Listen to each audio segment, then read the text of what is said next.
Hello' everyone, এটা নতুন recipe লৈ আহিছোঁ। এয়া হ'ল আটা আৰু ৰিফাইন। আটা আৰু ৰিফাইনখিনি ধুনীয়াকৈ মিক্স কৰি ল'ব লাগিব। আটা বেছি হোৱাৰ কাৰণে 2টা সাঁচ ইউজ কৰিছোঁ। তো এতিয়া আটাখিনি ধুনীয়াকৈ পানী দি মাৰিব লাগিব।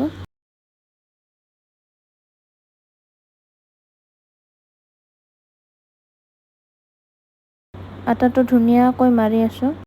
প্ৰথমে আটাত ৰিফাইন দিয়াৰ কাৰণটো হ'ল যাতে পিঠাটো খাবলৈ ভাল হয় আৰু নৰম হয়। যেতিয়ালৈকে আটাটো নৰম নহয় তেতিয়ালৈকে মাৰিয়ে থাকিব লাগিব।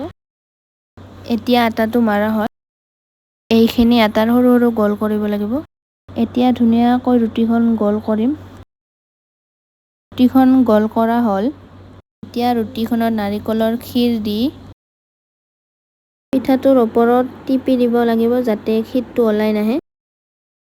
তো গাইজ, এতিয়া পিঠাটো কাটিম ধুনীয়াকৈ।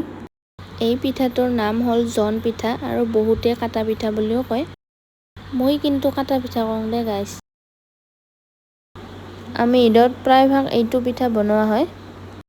খাবলৈ বহুত ভাল লাগে, তো আপোনালোকেও ট্ৰাই কৰি চাব। তো গাইজ, আৰু এটা কথা কওঁ, যদি ভিডিঅ'টো চাই ভাল লাগে লাইক, কমেণ্ট, শ্বেয়াৰ আৰু ছাবস্ক্ৰাইব কৰি দিব।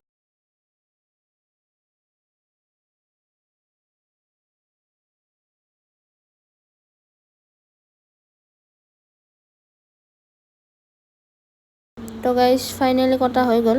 তো এতিয়া কেৰাহীটোত ৰিফাইন দিম।